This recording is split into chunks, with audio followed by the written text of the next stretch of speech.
తమ్ముడు cinema trailer launch ఈవెంట్లో దిల్ రాజు చేసిన వ్యాఖ్యలతో అందరి హీరోల అభిమానులు షాక్ గురవుతున్నారు.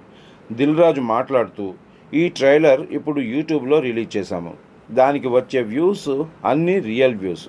మా ఆఫీసులో మా పిఆర్ టీంకి అందరికీ చెప్పాను, ఒరిజినల్ వ్యూస్ ఉండాలి అని. మిలియన్స్ వ్యూస్ డబ్బులు పెట్టి ఇక నుంచి కొనకండి అని చెప్పాను. ఒరిజినల్గా రీచ్ అయితేనే మన సినిమాకు ఎంత రీచ్ అవుతుందో తెలుస్తుంది. డబ్బులు పెడితే వ్యూస్ వస్తున్నాయి కానీ ప్రేక్షకుడికి రీచ్ అవ్వట్లేదు అని చెప్పారు. దీనిపై మీడియా ప్రతినిధులు గతంలో జరిగిన వాటి గురించి ప్రశ్నిస్తే దిల్ రాజు, గతం గతహ, ఇప్పటి నుంచి మాత్రం డబ్బులు పెట్టి కొనకూడదు అని డిసైడ్ అయ్యాము. నితిన్ కూడా ఒప్పుకున్నాడు. ఒరిజినల్ వ్యూస్తో ఎంతమందికి నిజంగా రీచ్ అవుతుందో తెలుస్తుంది. నా నుంచే ఈ మార్పు మొదలైంది, అందరూ మారాలి అని అన్నారు. దీంతో ఇండైరెక్ట్గా గతంలో చాలా సినిమాలకు యూట్యూబ్లో ట్రైలర్స్, సాంగ్స్, టీజర్స్కి వ్యూస్ డబ్బులిచ్చి కొన్నాము అని చెప్పారు. నితిన్ ఒప్పుకున్నాడు అంటే గతంలో స్టార్ హీరోల సినిమాలకు డబ్బులిచ్చే వ్యూస్ కొన్నారని చెప్పగానే చెప్పారు దిల్ రాజు. అంటే ఇన్ని రోజులు ఫ్యాన్స్ తమ హీరోల యూట్యూబ్ ట్రైలర్స్, సాంగ్స్, టీజర్స్కి వచ్చిన మిలియన్స్ వ్యూస్ని రికార్డులా చెప్పేవాళ్ళు. వేరే హీరోల వ్యూస్తో కంపేర్ చేసి సోషల్ మీడియాలో గొడవలు పడేవారు. అవన్నీ కూడా ఫేక్ అని, డబ్బులు ఇచ్చి కొన్నవే అని దిల్ రాజు ఇండైరెక్ట్ గా చెప్పేయటంతో ఫ్యాన్స్ కూడా షాక్ అవుతున్నారు. యూట్యూబ్ లో, సోషల్ మీడియాలో డబ్బులు ఇచ్చి ఫాలోవర్లు, వ్యూస్ కొంటారని తెలిసిందే. కానీ పెద్ద సినిమాలకు, స్టార్ హీరోల సినిమాలకు కూడా డబ్బులు ఇచ్చి కొన్నాము అని దిల్ రాజు ఇండైరెక్ట్ గా చెప్పడంతో ఫ్యాన్స్ తో పాటు ప్రేక్షకులు కూడా ఆశ్చర్యపోతున్నారు. వచ్చే మిలియన్స్ వ్యూస్ సగం ఫేక్ అని తెలిసిన తర్వాత ఇప్పటికైనా ఫ్యాన్స్ యూట్యూబ్ రికార్డుల కోసం కొట్టుకోవడం మానేస్తారేమో చూడాలి.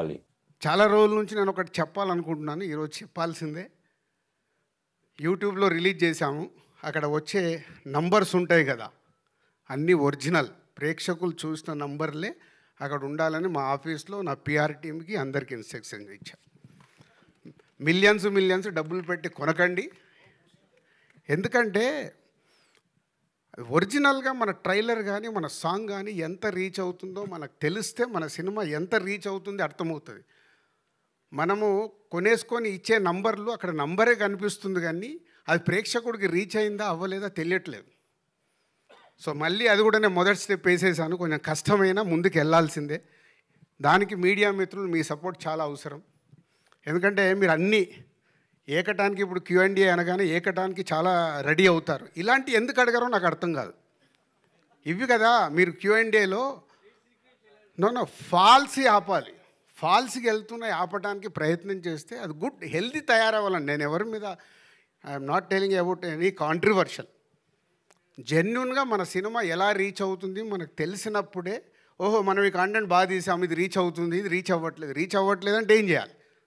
సో దానికి ఒక అవేర్నెస్ ఉండాలి. దానికోసం నేను నిర్ణయం తీసుకున్నా. నా పిఆర్ టీంకి చాలా స్ట్రిక్ట్గా చెప్పా, వద్దు ఈ సినిమా నుంచే మొదలు పెడదాం.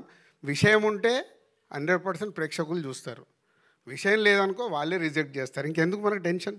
సార్ రాజుగారు, మీరు ఇందాక ఒక మాట అన్నారు, మీడియా Q&Aలో ఈ క్వశ్చన్ కదా అడగాలి, ఈ ఫేక్ వ్యూస్, ఫేక్ కలెక్షన్స్, సినిమాలు కాస్ట్ ఫెయిల్యూర్, ఇలాంటివి కదా అడగాలని. ఇలాంటివి అడిగినప్పుడల్లా హీరోలు బ్యానర్ల మీద ప్రెజర్ తీసుకొచ్చి మొన్నటి ట్వీట్లు వేయించిన సంఘటనలు ఉన్నాయి. మీకు తెలుసో తెలీదు. ఇప్పుడు ఇవాళ సపోజ్ మేము అడిగాం అనుకోండి, నా క్వశ్చన్ అవనండి. సపోజ్ ఇవాళ ఇదే క్వశ్చన్ నేను అడిగాను అనుకోండి, ఏమంటే దీనికి 10 మిలియన్లు వచ్చాయి, 5 మిలియన్లు వచ్చాయి, ఇది కొన్నారా చేశారా, కొన్నారు నాకు తెలిసిందని అడిగాను అనుకోండి.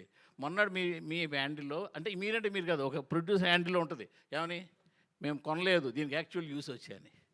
సో ఇలాగ బ్యానర్లు ఇలా పెట్టే టైంలో మీడియాని అడగలేదని మీరు అనడం కరెక్ట్ కాదు అసలు. ఒక్క నిమిషం, మేము నిజంగా కరెక్ట్గా అడిగితే మీరు చెప్పలేరు. ఒక్క నిమిషం అండి మూర్తి గారు, గతం గతహ, ఓకే, ఇప్పుడన్నా మార్చుకొని ముందుకెళ్దాం. Okay, very good. మీరు చేసిన ఇనిషియేట్ బాగుంది. ఒక మిస్టేక్ని మనం కరెక్ట్ చేసుకోవాలంటే దానివల్ల మై ఫీలింగ్, నా గట్ ఫీల్డ్ ఏంటంటే నేను చెప్పింది అండర్లైన్ చేసుకోండి. మనం ఇస్తున్న కాంటెంట్ ప్రేక్షకులకు రీచ్ అవుతుందా లేదా ఎప్పుడు తెలుస్తుంది? ఒరిజినల్గా వస్తున్న వ్యూస్ని బట్టి మనకు తెలుస్తుంది. అది నా ఫీలింగ్. పేరుకేమో అక్కడ 10 మిలియన్స్ ఉంటున్నాయి, మార్నింగ్ షో ఫుల్ అవ్వట్లేదు, వై అనేది నా క్వశ్చన్. అంటే అక్కడే అర్థం, అంటే బాధేస్తుంది. అంటే దీంట్లో మనం ఫాల్స్కి వెళ్ళకూడదు. జెన్యున్గా ట్రై చేసామనుకో ఒక 6 monthsలో సెటరేట్ అవుతుంది. ఎవరో ఒకరు ప్రయత్నం అయితే చేయాలి కదా, ఆ ప్రయత్నం నేను చేస్తున్నాను అంతే. ఇప్పుడు ఇది నితిన్ గారి సినిమా కాబట్టి ఆయన మీకు కోఆపరేట్ చేశారు కాబట్టి మీరు కొనడం ఆఫ్ చేసేసారు, వ్యూస్ కొనడం ఆపేశారు. మీకు Seethamma Vakitlo Sirimalle చెట్టప్పుడు multi star film తీసినప్పుడు హైదరాబాద్ సిటీలో ఓడింగ్ సద్దని ఆపింది ఏకైక ఫస్ట్ నేను స్టార్ట్ చేశాను ఆ రోజు. మల్టీ స్టార్ అంటే హీరోలకు చెప్తే ఇది రైటు ఇది రాంగ్ అని చెప్పినప్పుడు హీరోలు ఒప్పుకోరని ఏం లేదండి. మన మన పాయింట్ ఆఫ్ వ్యూ హీరోల పక్కన ఉన్నప్పుడు చెప్పేవాళ్ళు రకరకాలుగా చెప్తారు, సార్ ఇది చేయకుండా అయిపోద్ది. ఈరోజు అలా లేదుగో, వీళ్ళు ఉన్నారే వాళ్ళకు కాంటెంట్ నచ్చితేనే వాళ్ళు మార్నింగ్ షోకి వస్తున్నారు, వేరే దేనికి వాళ్ళు టెంప్ట్ అవ్వట్లేదు. సో మై రిక్వెస్ట్ ఇండస్ట్రీలో ఉన్న వాళ్ళకి కానీ మీకు కానీ నేను చెప్పేది అది, మన కాంటెంట్ని ప్రేక్షకుల దగ్గర రైట్గా తీసుకెళ్ళినప్పుడు అది ఎస్ నో మనకు అర్థమవుతుందనే నా సెన్స్. దీంట్లో వేరేది ఏం ఉద్దేశం కాదు.